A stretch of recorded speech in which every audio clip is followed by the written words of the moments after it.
जो बिहार पुलिस गोली चलने के बावजूद यह प्रेस विज्ञप्ति जारी करके कहती है कि गोली नहीं चली, वो बिहार पुलिस जांच करके ईमानदारी से यह बता देगी कि नेपाल में रोशन आनंद सर के भाई प्रिंस यादव के साथ क्या हुआ। वैसे भी जहां कांड होता है वहां की ही पुलिस को जांच करने का पूरा अधिकार होता है। तो रोशन आनंद सर जो कि अभी जेल में है और उनके भाई प्रिंस यादव नेपाल के एक होटल में थे और अचानक से यह खबर आई कि संदिग्ध परिस्थितियों में उनकी मौत हो गई है।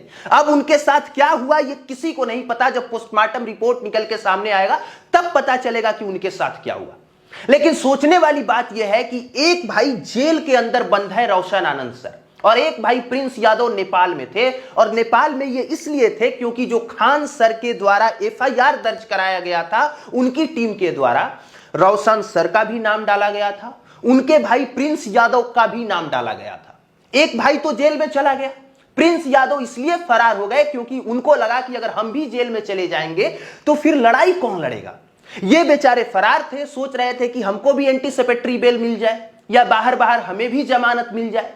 अब इसी फरारी के दरमियान इनके साथ इनकी संदिग्ध परिस्थितियों में मौत हो जाती है। अब प्रिंस यादव के साथ क्या कुछ हुआ यह सब जांच का विषय है, पर आप उस दुख को समझने की कोशिश कीजिए कि रोशन आनंद सर सलाखों के पीछे सिर्फ इसलिए है क्योंकि किसी व्यक्ति ने यह कह दिया कि उनके इशारे पे हमारे गार्ड को मारा गया। वो जेल में बंद है और हर रोज बाहर निकलने के लिए जब उनका वकील केस लड़ने जाता है तो खान सर का वकील पीछे हट जाता है क्योंकि हम आज तैयार नहीं है केस लड़ने के लिए।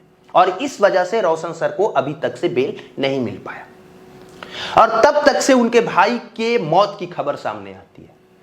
मैं यहां किसी का नाम नहीं ले रहा, मैं ये नहीं बोल रहा ये शामिल है वो शामिल है, हो सकता है कोई भी ना शामिल हो सकता है गहरी साजिश हो, कुछ भी हो सकता है, सब कुछ अनुसंधान का विषय। एक टीचर को जेल के अंदर डाल दिया गया और एक टीचर को बाहर ही बाहर एंटीसिपेटरी बेल मिल गया। मैं ये नहीं कह रहा कि उस टीचर को भी जेल में डाल देना चाहिए क्योंकि रोशन आनंद सर को भी जेल में डाला गया, बिल्कुल नहीं डाला जाना चाहिए, लेकिन कभी भी कार्रवाई एक पक्षीय नहीं होनी चाहिए। कभी भी दोनों पक्षों को अच्छे से टटोलना चाहिए, यह समझने की कोशिश करनी चाहिए कि इसमें सही मामले में गलत कौन है और सही कौन है।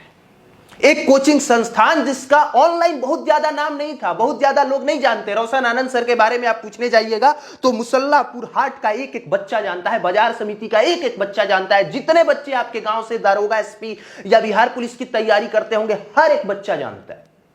लेकिन उसी बच्चा का बाप, उसी बच्चा के माताजी, उसी बच्चा का भाई नहीं जानता है रोशन आनंद सर को क्योंकि उनको अपनी इमेज बिल्डअप करने नहीं आई। उनको नहीं समझ में आया कि ऑनलाइन के जमाने में सिर्फ ऑफलाइन पे शिफ्ट होकर नहीं रहा जा सकता। रोशन आनंद सर की सिर्फ इतनी गलती क्योंकि उन्होंने खुद के इमेज बिल्डअप पे काम नहीं किया। उन्होंने जो कुछ भी काम किया, जैसे रोशन आनंद सर ने बिहार के जितने जिले हैं सभी जिलों में एक एक लाइब्रेरी खुलवाने की बात कही, नहीं कर पाए वो उन तमाम चीजों का प्रचार। इसलिए रोशन आनंद सर बहुत लोगों की नजर में हीरो नहीं लगते हैं। पर सोचिए उस शिक्षक के साथ आज क्या बीत रही होगी। जो शिक्षक इस मारधाड़ में शामिल भी नहीं था, वो जेल के अंदर बंद है और उसके भाई की संदिग्ध परिस्थिति में, वो भी नेपाल में, मौत हो जाती है। मेरी दरख्वास्त है ये नेपाल पुलिस से, नेपाल गवर्नमेंट से कि ये सिर्फ एक आदमी की बात नहीं है। ये कोचिंग के पीछे चल रहे काले धंधों के काला इतिहास का काला सच है जो सबके सामने निकल के आना चाहिए। जो उस दिन गोलीबारी हुई, जो आपस में लड़ाई हुई, आपको क्या लगता है वो किस बात के लिए लड़ाई हुई?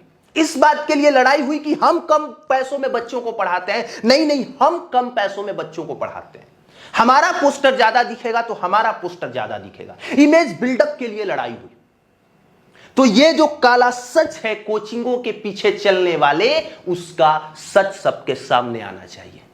ये जो अपना इमेज बिल्डअप कराया जा रहा है कि हम तो गरीबों के मसीहा हैं, हमने गरीबों के लिए ये किया, वो किया, फलान किया, ढिमकान किया, आपने लाख अच्छे काम किए हों, आपको गलत काम करने की परमिशन अच्छा काम करने की वजह से नहीं मिल जाती है, चाहे वो कोई भी हो, फलाना, ढिमकाना, नमकाना, कोई भी सर हो।